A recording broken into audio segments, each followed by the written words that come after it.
ओम।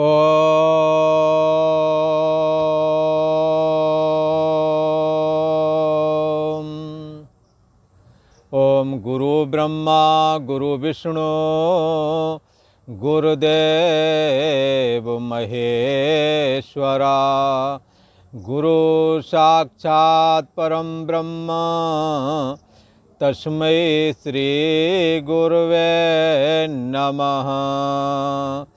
योगेश्वर श्री कृष्ण भगवान की जय।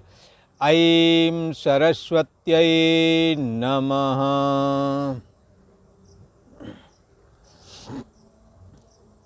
पूर्व का प्रसंग एक बार स्मरण करते हैं। पूर्व में अर्जुन ने भगवान श्री कृष्ण से प्रार्थना करते हुए कहा, 11वें अध्याय के शुरुआत में ही, कि हे भगवान, अध्यात्म विषयक आपने जो उपदेश दिया मुझे, उससे मेरा अज्ञान नष्ट हो गया है, मोह नष्ट हो गया है। तो अध्यात्म विषयक ये कौन सा ज्ञान था? और ये भी कह रहे हैं कि परमम गुह्यम, परम गुह्य जो ज्ञान था वो भगवान आपकी कृपा से मुझे प्राप्त हुआ और उससे हमारा मोह नष्ट हो गया। आम तौर पर ये लगता है ये मैं हूँ, ये मेरा है, जगत सत्य है, इस तरह का लगभग सभी को ज्ञान एक जैसा है।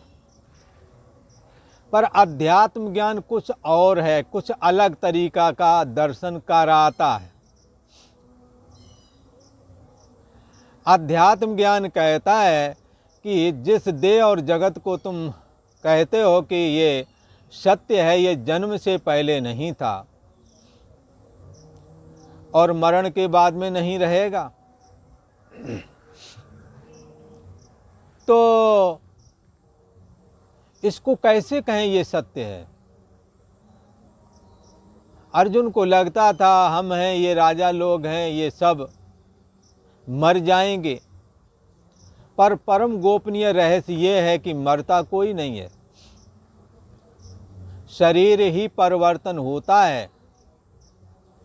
शरीर के छूट जाने को मृत्यु कहते हैं।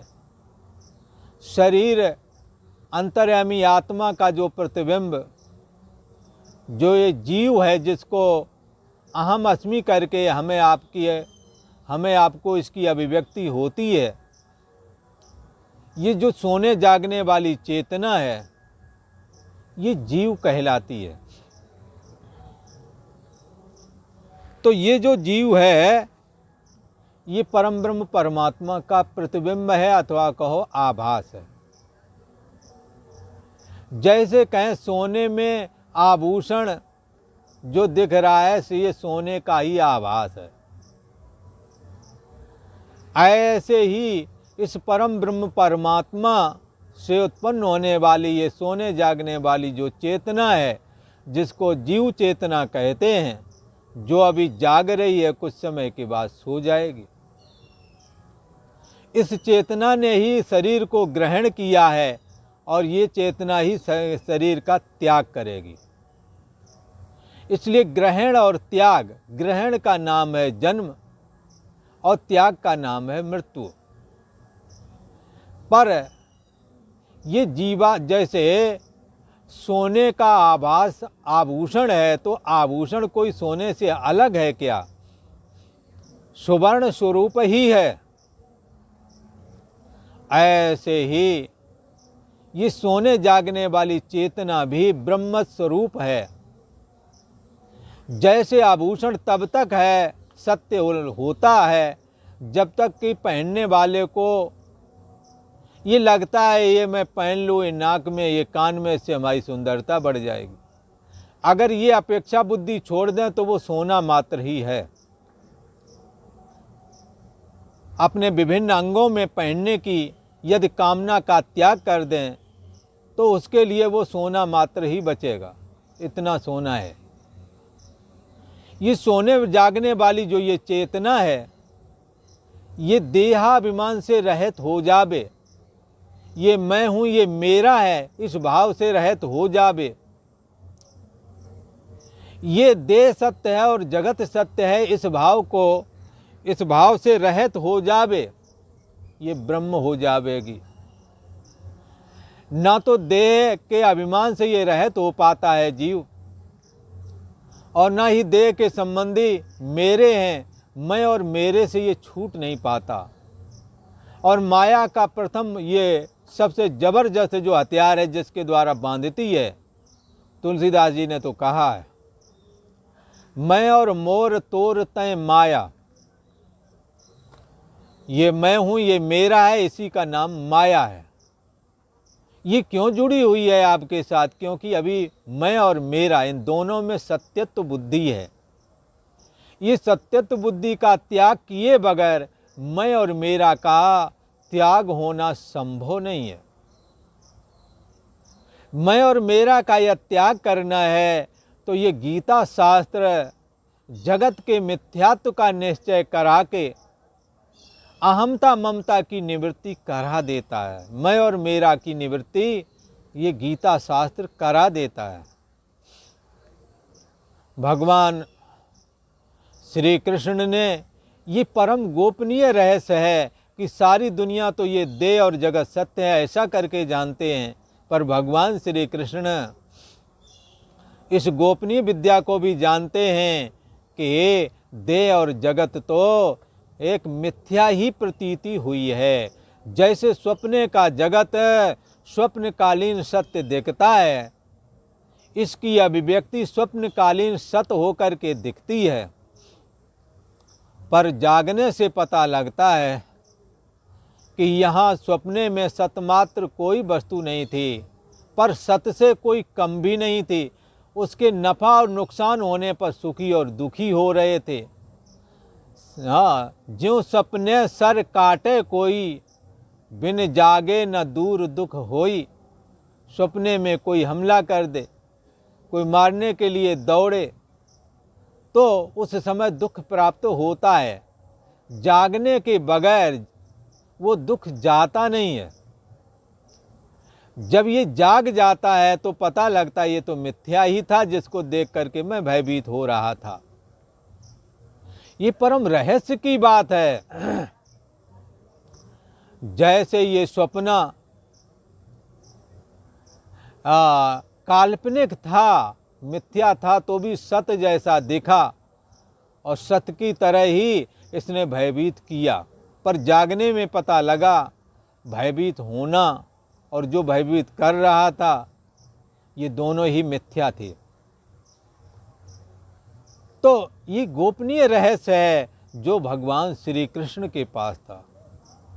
भगवान श्री कृष्ण कहते हैं अव्यक्तादीन भूतानि व्यक्त मध्यान भारत। ये सारी सृष्टि जन्म से पहले अव्यक्त थी और मरण के बाद में भी अव्यक्त रहेगी। बीच में थोड़े समय के लिए सत होकर के दिख रही है, इसलिए इसको यथार्थ नहीं समझना चाहिए। यथार्थ तो वो है खुद एवा जो मना साक्षी, जो आपके मन को और इंद्रियों को जानता है, जो आपकी बुद्धि के सोने और जागने को भी जानता है, जो तुम्हारी मैं का होना न होना भी जानता है। सत्य तो उसे कहते हैं, उसी के द्वारा ये सब कुछ व्याप्त है। इसलिए अविनाशी तू तद्विद्धि। अविनाशी तो तुम उसी को जानना कि जिसके द्वारा मन बुद्धि जाने जाते हैं, जिससे मन और बुद्धि सत्ता प्राप्त कर रहे हैं, उसको तुम अविनाशी जानना। तो ये जो अविनाशी है, अर्जुन को ये लगता था ये मैं हूं ये मेरे हैं, ये सत्य हैं, इनसे लगता था ये बने रहें। ये एक मोह था मैं और मेरा करके। ये देह सत्य है, जगत सत्य है, इन्हों के प्रति आसक्ति थी। ये जो मोह था भगवान श्री कृष्ण ने अपने परम निर्मल वचन, अध्यात्म विषयक परम गोपनीय वचन जो कहे, उनके द्वारा अर्जुन का मोह निवृत्त हो गया। और वो कहते हैं कि हे भगवान, आपके परम गोपनीय वचनों को सुन करके, बोले कौन से वचन? बोले अध्यात्म विषयक, जिन वचनों के द्वारा देह और जगत के प्रति, मैं और मेरा के प्रति मिथ्यात्व का निश्चय हो, जिन वचनों के द्वारा जगत से वैराग्य प्राप्त हो जावे, जिन वचनों के द्वारा भगवान की भक्ति का लाभ प्राप्त होवे, जिन वचनों के बाद जिन वचनों के द्वारा जीव क्या है, माया क्या है, ब्रह्म क्या है, ईश्वर क्या, जीव क्या है, इन सब बातों का यथार्थ ज्ञान होता है। और जीव और ईश्वर के अभेद का निश्चय कराने वाले वचन, जिन शास्त्रों से, जिन उपनिषद आदि से, गीता शास्त्र आदि से श्रवण किए जाते हैं, ये सारा का सारा ज्ञान, गीता शास्त्र, उपनिषद शास्त्र, जहाँ से ऐसा ज्ञान प्राप्त हो, वो सारे शास्त्र सतशास्त्र हैं। और इनका जो ज्ञान है, ये अध्यात्म ज्ञान कहलाता है। भगवान श्री कृष्ण से अर्जुन कहते हैं कि हे भगवान, आपकी कृपा से हमारा ये मोह अब खत्म हो गया है। जिस मोह के लिए कह रहे थे कि कार्पण दोषोपहत स्वभावा प्रक्षाम त्वाम धर्म सम्मूढ़ चेता यच्छ्रेयास्यान निश्चितम ब्रूहि तन्मे शिष्यते हम साध माम त्वाम प्रपन्न। कायरता रूप दोष ने मेरे स्वभाव को ढक लिया है। अर्जुन का स्वभाव था न दैन्यम न च पलायनम। अर्जुन युद्ध भूमि में कभी दीन नहीं होते और कभी पीछे नहीं हटते। इस मोह की वजह से आज अर्जुन दीन हो रहे हैं और मोह की वजह से दुखी हो रहे हैं। इन्हों के अंदर दीनता आ गई है। पर भगवान श्री कृष्ण ने जब परम गोपनीय अध्यात्म विषय ज्ञान सुनाया, और अर्जुन ने ऐसे नहीं, अर्जुन ने शिष्य बन के सुना और गुरु मूर्ति धारण करके भगवान श्री कृष्ण ने गीता शास्त्र को सुनाया। इसलिए श्री कृष्णम वंदे जगत गुरु। श्री कृष्ण जगत के गुरु हैं। ऐसा ज्ञान जगत को पहले किसी ने नहीं दिया जैसा भगवान श्री कृष्ण ने दिया। इसलिए भगवान श्री कृष्ण ही एकमात्र जगत गुरु हैं। उनकी कृपा से जिन्हों को ज्ञान प्राप्त हो जाता है वो भी जगत गुरु बन जाते हैं। क्योंकि ये दुर्लभ ब्रह्म ज्ञान जिसके द्वारा जीव ब्रह्म की एकता का निश्चय किया जाता है। भगवान ने अर्जुन से कहा था, हे अर्जुन, तुम्हारे और हमारे बहुत सारे जन्म हो चुके हैं। तान्यहम वेत सर्वाणि न तुम वेत परंतप। उन संपूर्ण जन्मों को मैं जानता हूँ, तुम नहीं जानते हो। कारण कि मैं देहाभिमान से रहित हूँ। मैं परछिन्न व्यक्तित्व पना जीव भाव से भी रहित हूँ। मैं सारी सृष्टि का आधार हूँ। सारी सृष्टि की उत्पत्ति, स्थिति और प्रलय मेरे से होती है। मैं इस भाव में रहता हूँ। इसलिए मुझे सब पता है, तुम्हें नहीं पता है। पर ये अध्यात्म ज्ञान यदि तुम भी धारण करो, जो ज्ञान हमें है, तो तुम्हें भी सब कुछ ज्ञात हो जाएगा। भगवान श्री कृष्ण ने कहा, अर्जुन, इस समय जो है मैं संपूर्ण जगत को, संपूर्ण लोकों को नष्ट करने के लिए प्रवृत्त हुआ हूँ। द्वापर का लास्ट आ रहा है। द्वापर के लोग, द्वापर के अस्त्र शस्त्र, द्वापर के महारथी, उन्हों के शारीरिक क्षमता बहुत ज़्यादा हुआ करती थी। शरीर मजबूत हुआ करता था। अब इन्हों के अंत का समय आ गया। द्वापर का लास्ट है। इसलिए मैं लोकों का जितने भी ये लोक हैं उन सब का क्या करना है? भगवान कहते हैं इन सबको अब नष्ट करना है। इन समय लोगों को, जितने भी ये दुनियादारी है, इन सबको नष्ट करना है। अब नई सृष्टि का सृजन किया जाएगा जो कलिकाल की सृष्टि कहलावेगी। इसलिए मैं बड़ा हुआ महाकाल हूँ, इस समय संसार को नष्ट करने के लिए प्रवृत्त हुआ हूँ। तुम्हारे विपक्षी जो योद्धा लोग हैं, दुर्योधन आदि, उन्हों में भी जो भीष्म पितामह, द्रोणाचार्य, अश्वत्थामा, कर्ण आदि हैं, ये लोग हैं। और ये अगर जैसा कि तुम कह रहे हो मैं युद्ध ना करूँगा, तो ठीक है, मत करो युद्ध। यदि युद्ध नहीं करोगे तो भी ये नहीं रहने, क्योंकि मैंने इन्हें मार दिया है, आयु इनकी हरण कर ली है। अब ये इससे ज़्यादा नहीं जी सकते। द्वापर का लास्ट होने वाला है। द्वापर के सभी लोगों को ख़त्म किया जाएगा। अब कलियुगी लोग आएंगे जो मनमाने ढंग के होंगे। ते सर्वे, ये सभी लोग, दुर्योधन आदि 100 भाई, उनके साथ जो शामिल हुए राजा लोग, और द्रोणाचार्य, अश्वत्थामा, कर्ण आदि, जयद्रथ आदि, यदि तुम युद्ध नहीं करोगे तो भी ये नहीं रहेंगे।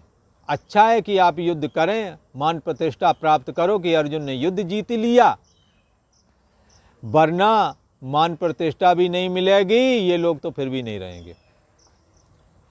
इसलिए हे अर्जुन, मैं कहता हूँ कि तुम युद्ध के लिए खड़े हो जाओ और शत्रुओं को जीत करके इस संपन्न साम्राज्य को भोगो। और ये सब सूरवीर जो सामने दिख रहे हैं, जिन्हों की वजह से तुम्हें मोह प्राप्त हुआ है, ये तो मेरे द्वारा पहले ही मार दिए गए हैं। इसलिए हे अर्जुन, तुम तो निमित्त मात्र बन जाओ, मरे हुए को मार दो और ये नाम कमा लो कि मैंने युद्ध जीता। लोग कहेंगे अर्जुन ने युद्ध जीता है, समस्त सेनाओं का संहार कर दिया है, ऐसा लोग कहेंगे। इसलिए हे बाएं हाथ से भी बाण को चलाने हारे अर्जुन, तुम केवल निमित्त बन जाओ। उत्पत्ति, स्थिति और संहार करना हमारा काम है। मैं इस जगत का ईश्वर हूँ। इस समय मैं संहार करने के लिए महाकाल के रूप में प्रकट हुआ हूँ। तुम निमित्त बन जाओ, वरना किसी और को निमित्त बना दूंगा। हमने जो करना है वो तो करना ही है। इसलिए राम चाहि जस तस होई, करे अन्यथा अस नहीं कोई। भगवान श्री कृष्ण की ये इच्छा है कि इन लोगों का संहार करके अब कलियुगी लोगों की संरचना करनी है। इसलिए अब उन्हों का वो सृजन किया जाएगा, इन्हों का अंत किया जाएगा। भगवान श्री कृष्ण कहते हैं तुम जयद्रथ है और भीष्म पितामह हैं, कर्ण हैं, द्रोणाचार्य हैं, इन्हों से भयभीत मत हो। बोले क्यों? तो भगवान श्री कृष्ण कहते हैं अर्जुन सुनो, द्रोणम च भीष्मं च जयद्रथं च कर्णं तथान्यानपि योधवीरान् मया हतांस्त्वं जहिमा व्यतिष्ठा युध्यस्व जेतासि रणे सपत्नानि। भगवान श्री कृष्ण कहते हैं हे अर्जुन, द्रोणाचार्य से तुम्हें डरने की जरूरत नहीं। ये धनुर्वेद के आचार्य हैं और महापराक्रमी हैं, और इनके लिए ये प्रसिद्धि है कि जब तक इनके हाथ में धनुष रहेगा इन्हें कोई जीत नहीं सकता। पर अर्जुन तुम घबराना नहीं, इनकी आयु मैंने खत्म कर दी है। इसी प्रकार भीष्म पितामह से भी तुम घबराना नहीं, इनको इच्छित मृत्यु का वरदान प्राप्त हुआ है। युद्ध करते हुए भी इनके लिए ऐसा कहा जाता है कि जब तक ये नहीं चाहेंगे तब तक नहीं मरेंगे। इसलिए तुमने घबराना नहीं, ये चाहेंगे हम मर जाएं तो ठीक है, इनकी इच्छा ये पैदा होवेगी क्योंकि हमने इनकी आयु खत्म कर दी है अब। इसलिए इच्छित मृत्यु का वरदान प्राप्त ये भीष्म पितामह भी तुम्हारे हाथों मारे जावेंगे। और ये जो जयद्रथ है जिसके लिए तुम डरते हो कि इसने महाभारत के युद्ध में श्री महादेव जी से ये वरदान प्राप्त किया था कि मैं अर्जुन को छोड़ करके समस्त पांडवों को जीत लूँगा, तो तुम्हें ऐसा भय लग रहा होवेगा कहीं जयद्रथ हमारे और भाइयों को मार न दे। तो हे अर्जुन, तुम चिंता नहीं करना, जयद्रथ की भी आयु हमने हरण कर ली है। अब जयद्रथ भी मारा जाएगा और मेरे रहते तुम पांचों पांडवों का कोई बाल बांका नहीं कर सकता। और यदि तुम कर्ण से डरते हो अर्जुन, कर्ण कवच और कुंडल की वजह से किसी से हारता नहीं था। मैंने इंद्र को प्रेरित करके और कर्ण के कवच और कुंडल दान में मांग लिए हैं इंद्र ने। अब वो कवच और कुंडल से रहित है, इसलिए तुम चिंता मत करना, उसकी आयु का भी हरण हमने कर दिया है। इसी प्रकार और भी बहुत सारे योद्धा लोग हैं, और भी अन्यान अपि मया, और भी बहुत से मेरे द्वारा हतानी मारे गए हैं, सारे के सारे। ऐसे ही और भी बहुत से मेरे द्वारा मारे हुए शूरवीर योद्धाओं को तुम जही, हे अर्जुन तुम इन्हें मार डालो, मारो इन्हें। माँ प्रतिष्ठा, भय मत करना, क्योंकि मैंने इसकी आयु, इनों की आयु हरण कर ली है। तुम युद्ध करो, युद्ध में ये तुम्हारे हाथों मारे जाएंगे। रणे सपत्नान जेतासि युद्धस्व, युद्ध में समस्त बैरियों को तू जीतेगा।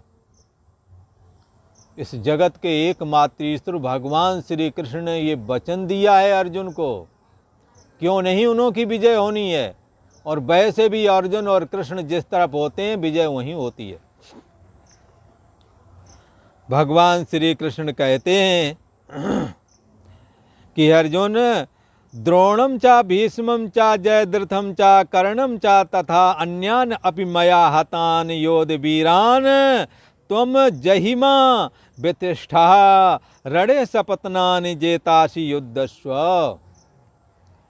कहते हैं हे अर्जुन, द्रोणाचार्य और भीष्म पितामह तथा जयद्रथ और कर्ण तथा अन्य और भी बहुत से मेरे द्वारा मारे हुए सूरवीर योद्धाओं को तू मार डालो।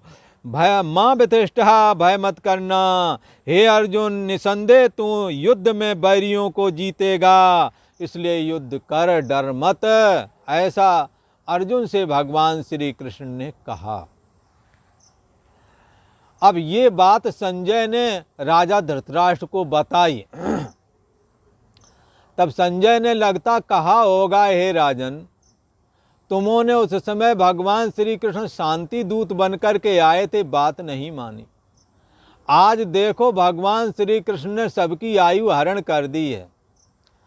जिसके बल पर तुम्हारे पुत्र दुर्योधन ने युद्ध ठाना है, वो भीष्म पितामह जो अपनी इच्छा मृत्यु का वरदान लेकर के युद्ध में पधारे हैं,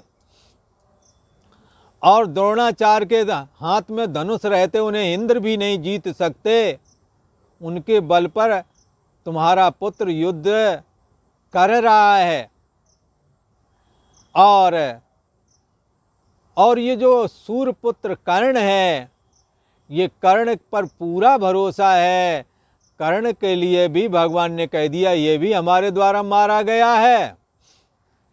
तो हे राजन धृतराष्ट्र, धर्म का नतीजा देख लो, अनीति का नतीजा देख लो।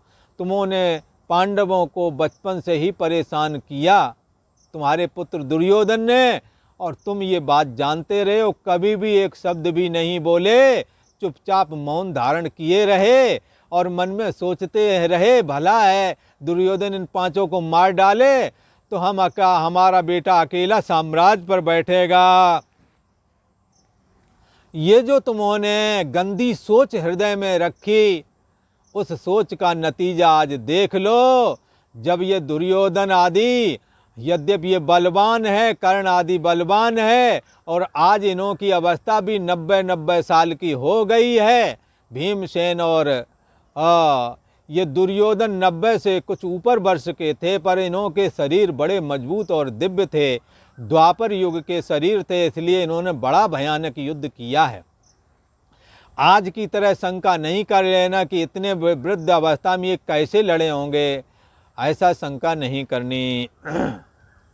भगवान श्री कृष्ण उस समय सारथी का काम कर रहे थे, उस समय 90 वर्ष की आयु बताई जाती है, और अर्जुन भी उस समय 90 वर्ष के हो गए थे। धर्मराज युधिष्ठिर काफ़ी बड़े थे, भीमसेन भी बड़े थे अर्जुन से। तो आप देख लीजिए ये कितने तेज से युक्त, कितने बलशाली लोग थे कि इतनी अवस्था में भी ये महाभयानक युद्ध इन्होंने महाभारत में बड़ा भयानक युद्ध किया है, बड़ी भारी वीरता दिखाई है। भीमसेन ने तो हाथी उठा करके आसमान में फेंक दिए थे, ऐसा भी महाभारत में आता है। पर भगवान श्री कृष्ण कहते हैं तुम चिंता मत करना अर्जुन, ये सब मेरे द्वारा मारे गए।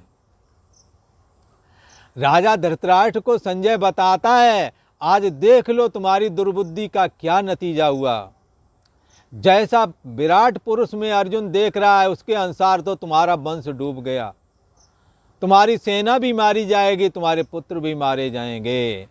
इसलिए हमों तथा तो आपके बुद्धिमान मंत्री विदुर ने आपको बहुत बार समझाया था कि अर्जुन से और पांडवों से कि जिनके पक्ष में भगवान श्री कृष्ण खड़े हुए हैं उन्हों से विरोध मत करो, पर तुम नहीं माने। और महाधर्मात्मा तुम्हारा छोटा भाई हस्तिनापुर का मंत्री महामंत्री विदुर ने यहाँ तक कह दिया था कि ये दुर्योधन समस्त कौरव वंश को मरवा डालेगा, इसलिए हे राजन इस दुर्योधन का तुम त्याग कर दो यदि अपने कुल को बचाना चाहते हो तो। पर उनके ऐसा कहने पर तुम्हारे सामने ही तुम्हारे दुष्ट पुत्र ने उन्हें विदुर जी को अपने राज्य से निकाल करके बाहर कर दिया। हाँ, और खुद तो अपना सुधार नहीं किया, उन्हें ही निकाल दिया। तब उन्होंने कहा था अब तुम्हारे कुल को बचाने हारा कोई नहीं। तो आज देख लो उन्हों का वचन सत्य हो रहा है। हे राजन, बड़े दुख की बात है कि तुम बैठे होवोगे और तुम्हारा पुत्र दुर्योधन और उसका पुत्र लक्ष्मण ये सारे के सारे आपके सामने मारे जाएंगे। तो अधर्म से क्या दुर्गति होती है ये आप समझ लें। एक राजा के गलत निर्णय किस प्रकार से समस्त प्रजा के समेत सबका विनाश कर डालता ये आप देख लें। इतिहास तुम्हें दोषी ठहराएगा, ये युद्ध की वजह आप हैं। संजय ने मानो धृतराष्ट्र से ऐसा कहा। और यहाँ गीता में संजय उवाच करके संजय का बताते हैं कि अर्जुन अब क्या कर रहे हैं। धृतराष्ट्र कहते हैं कि भाई ये हुआ सो हुआ, पर अब ये बताओ कि अर्जुन अब कर क्या रहा है। तो संजय उवाच, संजय कहते हैं एतत् श्रुत्वा वचनं केशवस्य कृताञ्जलिर्वेपमाना किरीटी नमस्कृत्वा भूय एवाह कृष्णं सगद्गदं भीता प्रणम्य। संजय कहते हैं भगवान श्री कृष्ण के अर्थात केशवस्य एतद वचनम श्रुत्वा, भगवान केशव के इस वचन को सुन करके जो वो मुकुटधारी अर्जुन है, जिसका मुकुट साक्षात इंद्र ने दिया था, है उस मुकुट को धारण करने वाले जो ये अर्जुन हैं, मुकुटधारी अर्जुन ने हाथ जोड़ लिए और बेपमाना कांपने लगा। अरे मैं भगवान श्री कृष्ण को अपना सखा समझता था और यही उनका प्रेम ही देखा, उनकी भक्ति ही देखी थी, पर ये ऐसे हैं ऐसा कभी नहीं जाना समझा था। इतने भयानक भी हैं, इतने शक्तिशाली हैं कि सबकी आयु हरण कर देते हैं, सबका विनाश करने में समर्थ हैं। ये आज मैंने प्रत्यक्ष देखा और मारे भय से कांपने लगा। हाथ जोड़कर कांपता हुआ नमस्कार किया भगवान श्री कृष्ण को। भूया, और फिर भी इतना होने पर भी, भूया एव, इतना होने पर भी कांप रहा है। उनको देखकर, भयानक रूप को देख करके नमस्कार करके, भीता अत्यंत भयभीत होता हुआ भी फिर भी भगवान श्री कृष्ण को प्रणाम किया और प्रणाम करके कृष्णम सगदगदम आहा, भगवान श्री कृष्ण के प्रति गदगद वाणी से कुछ बोलने लगे। क्या बोल रहे हैं? संजय से पूछा राजा धृतराष्ट्र ने। संजय ने कहा बताऊंगा। अर्जुन ने बड़ी स्तुति की। जब उन्हें पता लगा वेद जिसको ओंकारे वेदम सर्वम कहते हैं, वो ओंकार के अहम वाले ये साक्षात भगवान श्री कृष्ण ही हैं, जो अनेकों रूप धारण कर लेते हैं। सतोगुण को स्वीकार करके ये विष्णु बन जाते हैं, रजोगुण को स्वीकार करके ब्रह्मा, तमोगुण को स्वीकार करके रुद्र, माया और लीलात्मक विग्रह धारण करके रामकृष्ण बन जाते हैं, शक्ति को स्वीकार करके दुर्गा बन जाते हैं। जब रिद्धि सिद्धि देने वाले बनते हैं, विघ्न नष्ट करने वाले बनते हैं, गणेश बन जाते हैं, उजाला देने के लिए सूर्य बन जाते हैं। इनका वस्तुतः कोई रूप आकार नहीं, पर सारे रूप आकार इन्हीं के हैं। ये ओंकारे वेदम जो वेद कहता है, ये ओंकार स्वरूप परमात्मा श्री कृष्ण हैं। जब उन्होंने इनकी महिमा जानी, तो प्रणाम करके स्तुति करने लगे। सब गोविंद है, सब परमात्मा स्वरूप है, सब भगवान श्री कृष्ण ही बने हुए हैं, ऐसा जान करके यद्यपि उनके स्वरूप को देख करके कांप रहे हैं, नमस्कार कर रहे हैं, अत्यंत भयभीत होकर के बारंबार प्रणाम कर रहे हैं और कुछ बोल रहे हैं। क्या बोल रहे हैं? ये बात अगले वाले एपिसोड में आपको सुनने को मिलेगी। एक बार इस श्लोक पर ध्यान करें। केशवस्य एतद् वचनं श्रुत्वा किरीटं कृतांजलि वेपमानः नमस्कृत्वा एव च भीतः प्रणम्य कृष्णं स गदगदम् आहा। केशव भगवान के इस वचन को सुनकर मुकुटधारी अर्जुन हाथ जोड़कर कांपता हुआ नमस्कार करके फिर भी अत्यंत भयभीत होकर प्रणाम करके श्री कृष्ण के प्रति गदगद वाणी से कुछ बोल रहे हैं। ये बात अगले एपिसोड में आपको सुनने को मिलेगी। आज इतना ही। ओम शांति शांति शांति।